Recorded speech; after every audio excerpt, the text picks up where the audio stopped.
Por décadas, a medicina ensinou uma regra que era, convenhamos, bem deprimente. A ideia era que a nossa mente adulta era totalmente fixa. A gente nascia, crescia e pronto. Acabava o estoque de células cerebrais novas. A partir daí, era só ladeira abaixo. Mas olha, o que a gente vai destrinchar na nossa análise de hoje é justamente como a ciência virou esse conceito de ponta cabeça. Vamos ver como a nossa mente tem, na verdade, uma capacidade surreal de se adaptar e crescer, literalmente, a vida inteira. Então, fica a grande pergunta. O cérebro adulto realmente consegue renascer? Bom, o antigo consenso científico batia o pé dizendo que não. Eles achavam que a deterioração e a perda daquelas células vitais era uma parte totalmente inevitável do envelhecimento. Sabe aquela imagem de uma engrenagem enferrujada que só vai desgastando até quebrar, sem chance de trocar as peças? Era exatamente assim que eles viam o cérebro. Uma perspectiva bem sombria, né? Parecia que o declínio cognitivo era só uma questão de tempo para todo mundo. Mas, ainda bem, a realidade da nossa biologia é muito, mas muito mais empolgante do que isso. Mas antes da gente mergulhar nas pesquisas médicas mais densas, vamos alinhar dois conceitos fundamentais por aqui. O primeiro é a neurogênese, que é, de forma bem literal, o nascimento de novos neurônios. E o segundo é a neuroplasticidade, que é aquela habilidade incrível do cérebro de se remodelar, tanto na estrutura quanto na função. Entender que esses dois mecanismos trabalham juntos é o grande primeiro passo. A gente precisa parar de imaginar o cérebro como uma pedra dura e estática e começar a ver como uma argila dinâmica, que está sempre se moldando.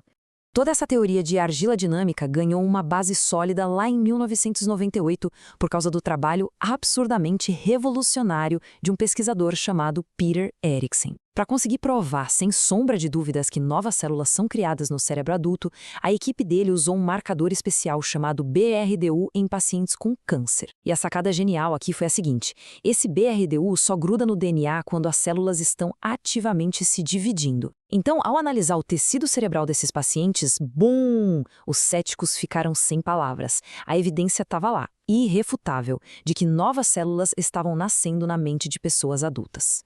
E o que é mais maluco nisso tudo é a localização exata de toda essa atividade frenética. A grande estrela aqui é o nosso hipocampo, e mais especificamente uma subárea minúscula chamada giro denteado. Pensa num marco zero para essa neurogênese adulta. É aí mesmo. Em vez de ser um ambiente sem vida e em constante declínio, como o pessoal achava, esse pedacinho de tecido se mostrou um verdadeiro berçário a todo vapor. Ele fica ali, gerando novos neurônios que crescem e se conectam perfeitamente com as redes neurais que já existem na nossa cabeça. E a prova microscópica disso, nossa, é impossível de ignorar. Quando a ciência colocou lado a lado a imagem de neurônios novinhos, marcados com aquele BRDU no cérebro de um rato, e comparou com exatamente a mesma coisa no cérebro de um humano adulto, a semelhança era de cair o queixo. A cara dessas novas células humanas reflete com uma precisão absurda o que a gente já via acontecer em outros mamíferos adultos. Foi esse tiro no alvo visual que finalmente encurralou a velha guarda da neurociência e os forçou a admitir: a nossa fábrica de células cerebrais não fecha as portas na vida adulta. Quer saber a parte mais chocante? É ver como essa capacidade aguenta o tranco do tempo. Olha só os dados coletados de pessoas com 57, 67 e até impressionantes 72 anos de idade. Os resultados simplesmente amassam qualquer preconceito sobre o envelhecimento. A criação de novas células e a autorrenovação do cérebro continuam operando de um jeito muito forte durante a terceira idade. A nossa biologia provou, na prática, que um cérebro maduro não é sinônimo de cérebro em decadência. Essa renovação está sempre ali, disponível, não importa quantas velhinhas a gente já tenha sobrado. Mas olha, mesmo com evidências tão claras e escancaradas na frente de todo mundo, mudar de ideia não foi fácil. O Dr. Michael Merzenich, que é um dos pioneiros da neuroplasticidade, conta que a resistência da comunidade científica no começo foi brutal. Quando essas pesquisas começaram a pipocar, a academia tradicional bateu o pé e rejeitou com força a ideia de que o cérebro estava sempre se remodelando.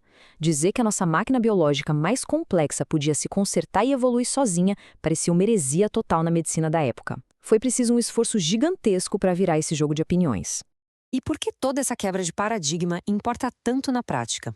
Bom, na visão antiga e super pessimista, doenças graves como o Alzheimer eram vistas como um destino cruel e inevitável, onde a única saída seria inventar uma pílula mágica para limpar as placas amiloides. Mas a nova visão, sustentada pelas pesquisas modernas, bate de frente com isso. Ela mostra que essas demências não são curtos-circuitos repentinos.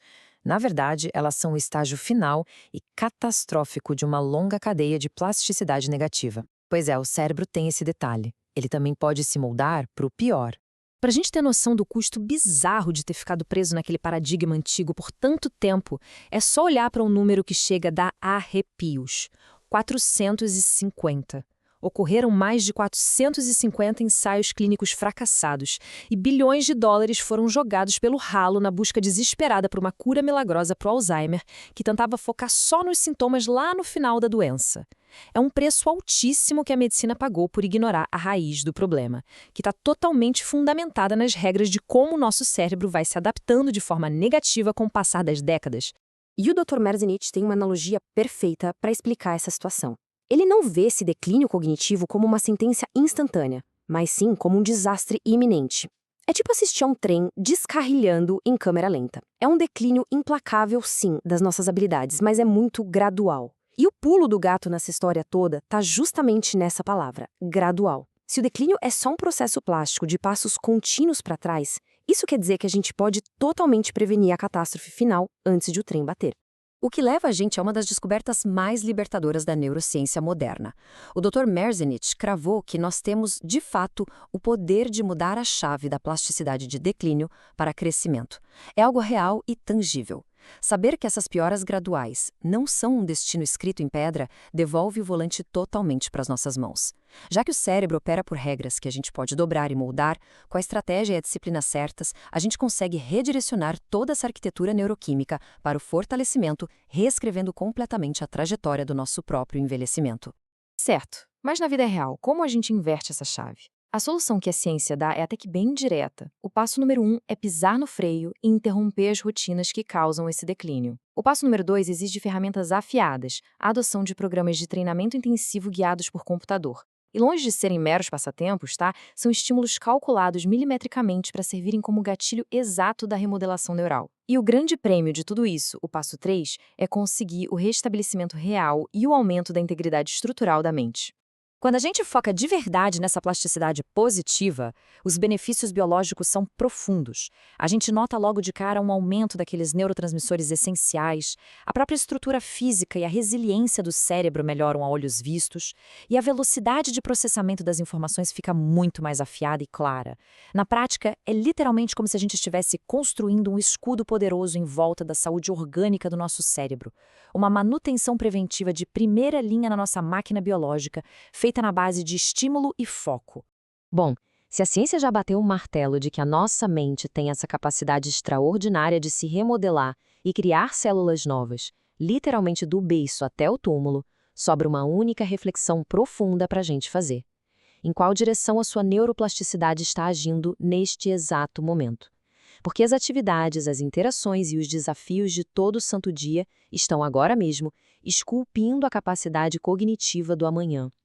Entender essa biologia fantástica deixa mais do que claro que o conhecimento é, sem dúvida, a ferramenta mais poderosa que a gente tem para assumir as rédeas dessa incrível jornada neural. E aí, para onde o seu cérebro está crescendo agora?